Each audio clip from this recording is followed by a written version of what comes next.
বন্ধুরা, আজকে আমি রান্না করব বোয়াল মাছ কষিয়ে। আসসালামু আলাইকুম সবাইকে।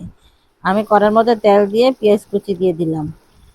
পেঁয়াজ পরিমাণ মতো দিয়ে লবণটা দিয়ে ভালোভাবে ভেজে নিব। লবণটা দিলে পেঁয়াজটা তাড়াতাড়ি মজে যায়। ভাজা হয়ে গেলে আদা রসুন বাটাটা দিয়েও আমি ভাজবো, ভালোভাবে ভাজবো, কাঁচা গন্ধ যাওয়া অবধি এটাকে ভেজে নেব। সাথে টমেটো কুচি দিয়ে এটাকে ভালোভাবে ভেজে নেব। আমি মাছটাকে কিন্তু আগে হলুদ মরিচ মাখিয়ে নিয়েছি। হলুদ মরিচ আগে মাখানো থাকলে মাছটা খেতে ভালো লাগে। মাছের মধ্যে লবণ আর মরিচ ভিজিয়ে কষানো হয়ে গেলে আমি সামান্য পানি দিয়ে নাড়াচাড়া করে একে একে মশলা দিয়ে দিব। হলুদের ফাঁকি, মরিচের ফাঁকি, আর হচ্ছে যা জিরা ফাঁকি। এই মশলা দিয়ে আমি এটাকে ভালোভাবে কষিয়ে নিব। মশলা যত কষাবেন তরকারির স্বাদ তত বেড়ে যাবে। কষানো হয়ে গেলে হলুদ মরিচ লবণ মাখানো মাছটাকে আমি দিয়ে দিব। দিয়ে এটাকে ভালোভাবে কষাতে থাকবো, ভালোভাবে কষাবো যতক্ষণ অবধি এটা তেল উপরে চলে না আসে। ভালোভাবে নাড়াচাড়া করে এটাকে কষিয়ে নিব।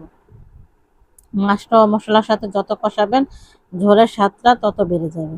আমি পরিমাণ মতো পানি দিয়ে দিলাম, কারণ আমি মাছে বেশি ঝোল রাখবো না। অফ ক্যামেরা আমি এক ফালা আম দিয়েছি। যদি আমার ভিডিওটা ভালো লাগে লাইক কমেন্ট শেয়ার করে দিবেন। আমি ঢাকনা দিয়ে কিছুক্ষণ রান্না করে নেব।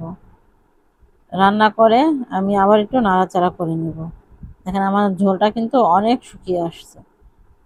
এই যে ঝোলটা একদম শুকিয়ে গেছে। বেশি ঝোল রাখা যাবে না, কষানো মাছে বেশি ঝোল রাখা যায় না। নামানোর আগে ফ্লেভারের জন্য একটু ধনিয়া পাতা কুচি দিব। যদি ভালো লাগে লাইক কমেন্ট শেয়ার করে দিবেন, ফলো দিয়ে পাশে থাকবেন, আর একটা সাবস্ক্রাইব করে আসবেন যদি ভালো লাগে। সামান্য পরিমাণ যদি একটু ভালো লাগে একটা সাবস্ক্রাইব করে দিবেন। আর আমরা খাবার অপচয় করব না, খাবার অপচয় করা ভালো না। আর বোয়াল মাছটা কষিয়ে রান্না করবেন, ভালো লাগবে। ভাজাটাও ভালো লাগে, যে যেভাবে পছন্দ করে।